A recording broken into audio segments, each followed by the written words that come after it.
Muito boa tarde a todos. Nós estamos começando, neste momento, a nossa live desse dia 14 de maio de 2020, tratando sobre as questões relacionadas ao coronavírus no estado do Rio Grande do Sul, trazendo as informações do governo do estado.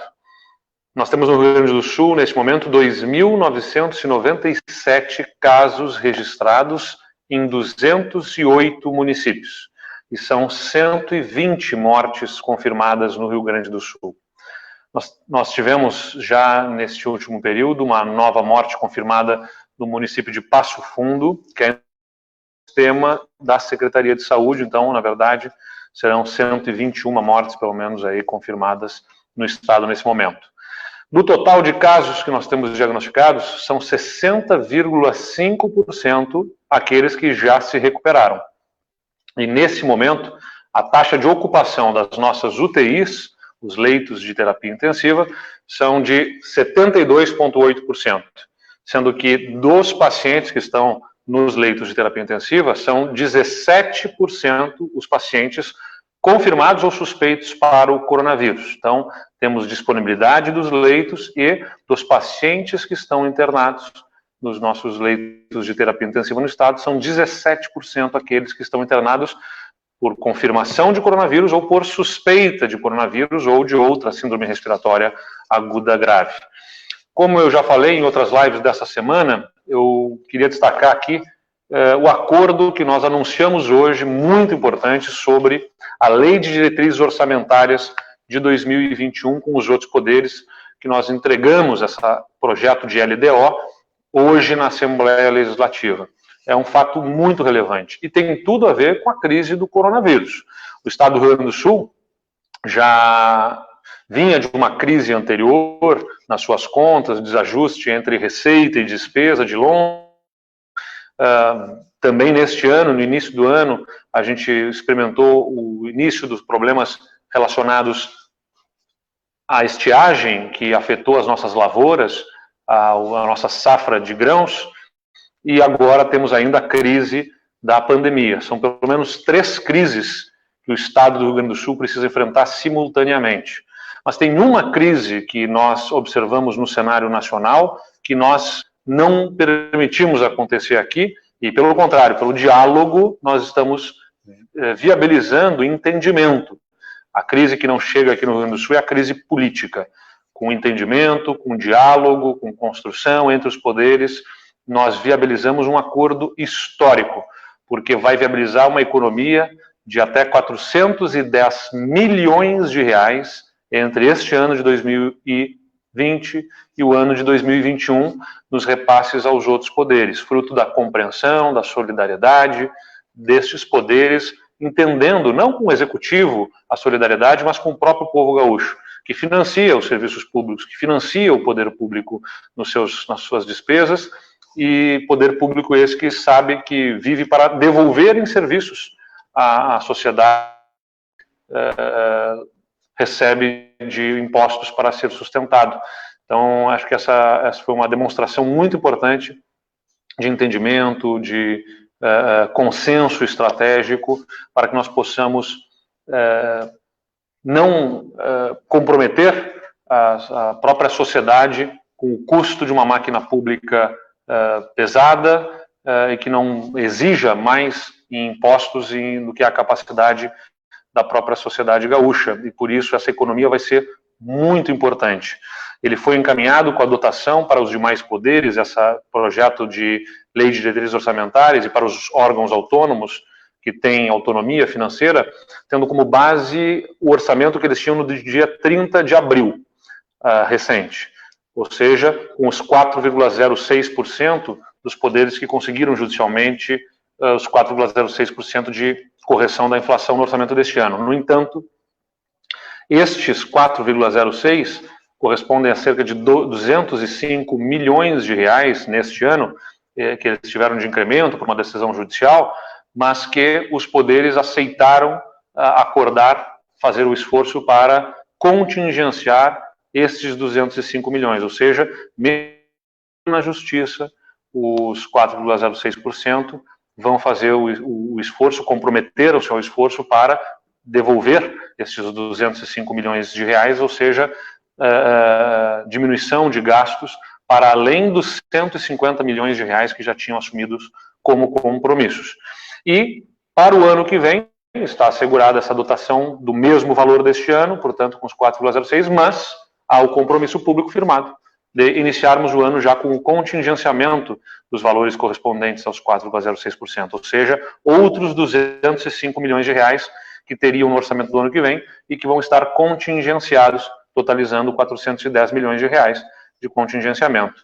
Assim, nós entendemos que a população gaúcha colhe os benefícios da maturidade política, do entendimento, da construção cooperativa aí entre os poderes, com respeito, com uma convivência respeitosa, com a serenidade que o momento difícil nos demanda para a gente atender a nossa sociedade, especialmente no que ela precisa, que é atendimento de saúde e outros serviços públicos nesse momento. Aliás, a gente sabe que tem a demanda das aulas. Um dos pontos a gente está tentando fechar, provavelmente não conseguiremos anunciar amanhã ainda os protocolos todos, deveremos fazer isso apenas na semana que vem, né, nos primeiros dias da semana que vem. A gente está consolidando essa nossa... Nós temos uma reunião amanhã de manhã do gabinete de crise sobre a questão das aulas, mas uma das é que o retorno às aulas vai ter que se dar muito mais ainda com o ensino à distância do que com o ensino presencial.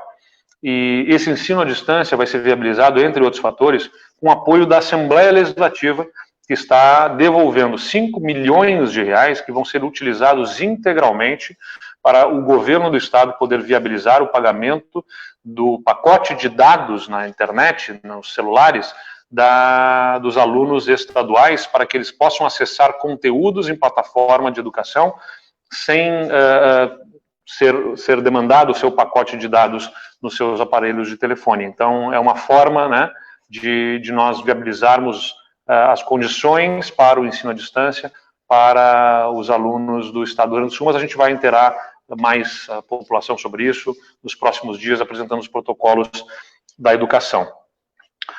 Queria falar sobre os indicadores de criminalidade. Na manhã de hoje, o nosso vice-governador e secretário de Segurança Pública, o delegado Ranolfo, apresentou os dados, os indicadores por mês de abril relativos à segurança pública, até porque segurança é um dos eixos que está lá na nossa matriz de risco, no nosso planejamento estratégico para o enfrentamento ao coronavírus, até porque nós observamos aí, a partir de alteração da realidade econômica e também de outras questões vinculadas ao sistema prisional do Estado, que poderia estar sob ameaça, as condições, eventualmente, no primeiro momento, de prestar esse serviço adequadamente. O que nós visualizamos ao longo desses 2 meses que nós temos casos de coronavírus e com o distanciamento no estado do Rio Grande do Sul, é a continuidade de uma trajetória de declínio dos principais indicadores, de praticamente todos os indicadores de segurança pública no nosso estado. Desde o início da pandemia, circulavam algumas previsões pessimistas de que nós teríamos um incremento da insegurança, da criminalidade, e não foi o que se observou.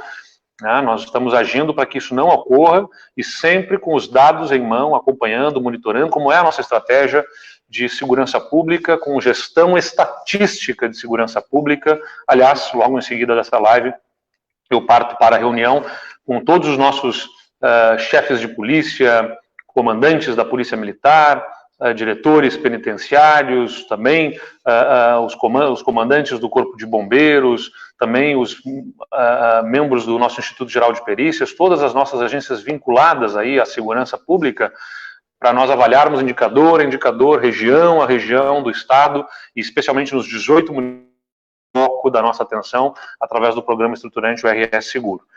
De uma forma geral, nós observamos os crimes contra o patrimônio declinando nesse mês de abril.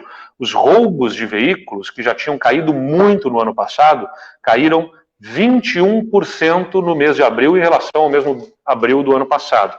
Foram 1.011 casos no ano passado e este ano foram 796, portanto, mais de 200 veículos que deixaram de ser roubados no estado. Roubo em geral tiveram queda de 56%, passando de 5.800 casos para 2.500 casos. Claro que nos preocupa o crime que tem de forma persistente se mantido ou até aumentado em indicadores, que é o do crime contra a mulher, contra a vida da mulher, o feminicídio. Em abril, nós tivemos 10 assassinatos de mulheres no estado do Rio Grande do Sul por motivação de gênero, né, que é o feminicídio, é quando a mulher é morta pela sua condição de gênero, pela sua condição de mulher, e foram 4 homicídios a mais do que o ano passado, onde nós tivemos 6 homicídios registrados. Nós estamos trabalhando uma estratégia de gestão também para o enfrentamento do feminicídio, ação integrada entre as nossas forças de segurança. Sobre as emendas parlamentares, uma boa notícia é que nós queremos compartilhar com vocês, é sobre o financiamento da nossa saúde com apoio da nossa bancada federal gaúcha. A bancada federal, deputados federais e senadores do Rio Grande do Sul aportaram 147 milhões de reais para 183 hospitais no nosso estado e para a PAIS. É um valor que está distribuído em 26 milhões de reais em emendas individuais, 45 milhões de reais em emendas de bancada e 76 milhões de reais em emendas de bancada específicas para o Covid, dos quais 33 milhões ficam sob gestão do Estado para os hospitais e 42 milhões de reais para a gestão livre da Secretaria de Estado da Saúde. São aportes iniciais, um apoio importante da bancada federal gaúcha, a quem nós agradecemos, a bancada essa que tem defendido os interesses do nosso Rio Grande no Congresso Nacional, seja no Senado, seja na Câmara dos Deputados. Eu sempre salientei a tarefa de administrar o Rio Grande do Sul, ela é coletiva, ela não é individual, o governador não é a resposta solitária para todos os problemas, a gente coordena, organiza as ações, mas com o apoio dos nossos deputados, senadores, dos nossos deputados estaduais, com os outros poderes, a gente tem conseguido construir a partir dessa relação de diálogo, que não é a forma mais fácil de agir. Mais fácil é bater na mesa, dizer o que eu quero fazer, e os outros que se virem, e quem não quisesse concordar comigo, que eu colocaria a culpa de que não está me deixando trabalhar. Não é esse o nosso modo de trabalho, o nosso modo é entregar o resultado, a gente dialoga, conversa, dezenas de reuniões, mas a gente encontra consensos e, quando todos puxam para a mesma direção, nós andamos mais rápido e a gente toca na vida das pessoas para melhor. É assim que o Rio Grande do Sul tem conseguido avançar nas diversas pautas, inclusive nesta do Covid. Vamos responder as perguntas que a imprensa manda para nós. A Bruna Osterman, da CNN, nos traz a seguinte informação. O presidente Jair Bolsonaro, em coletiva, mandou um recado aos governadores, abre aspas, o apelo que eu faço aos governadores, reveja essa política, eu estou pronto para conversar. Vamos preservar vidas?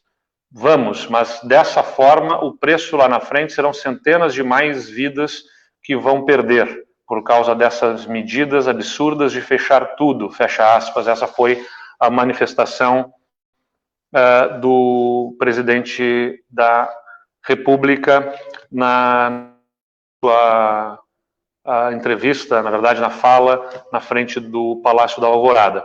Qual a avaliação que o senhor faz dessa colocação? O senhor vê como uma tentativa de aproximação? Bruna, eu entendo que é super importante haver diálogo, acabei de reforçar aqui que é com diálogo que a gente consegue promover entendimento, conciliação, cada um trazendo o seu ponto de vista, todos sendo permeáveis, eu sempre insisto, ao ponto de vista dos outros, e buscando construir consensos. Agora são 26 governadores de estados, mais o governador do Distrito Federal, são 27 governadores no Brasil, e um presidente da República. É mais fácil que o presidente da República chame os governadores para o diálogo e construa do que os governadores articularem a conversa com o presidente, né? Nós estamos prontos para dialogar também.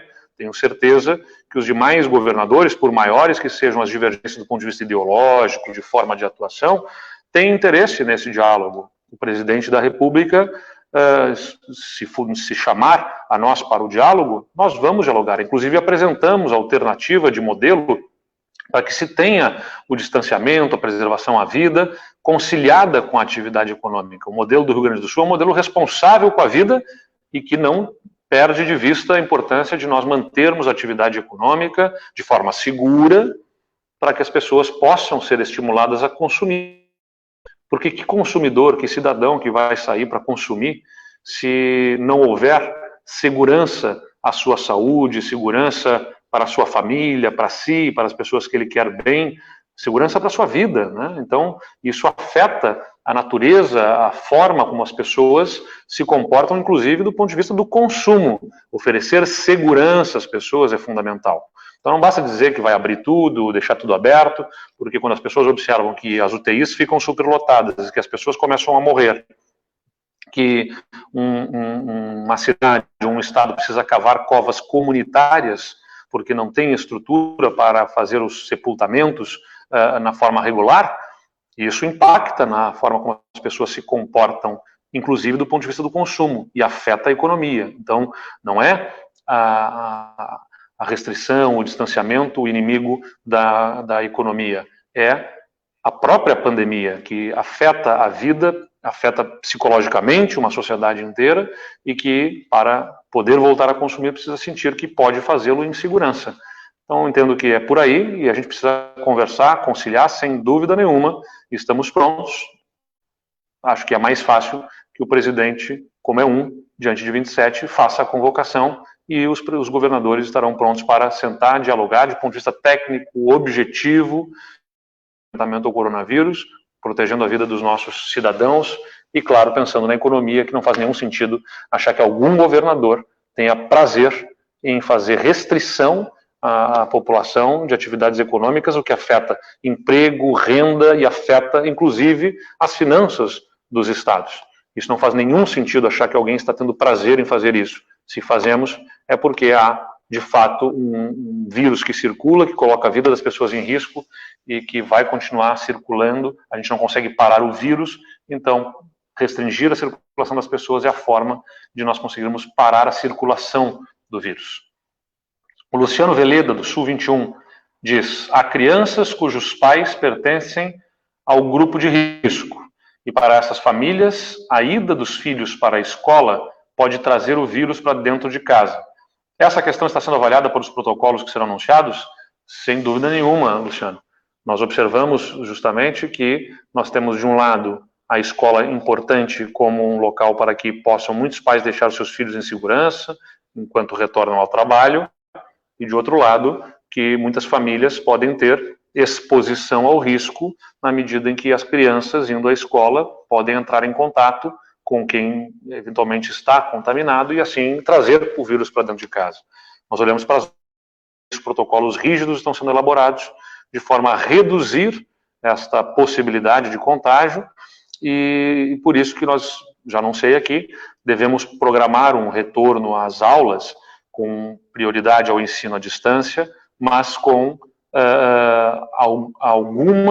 algum nível de participação presencial para manter vínculos, para buscarmos ter o vínculo da criança, do jovem com a escola, com seus professores, oportunidades de entrosamento, mas de forma regrada, regulada, repartindo, de repente, turmas entre a escola para menor circulação das pessoas, por horários menores, para permitir mais higienização das escolas.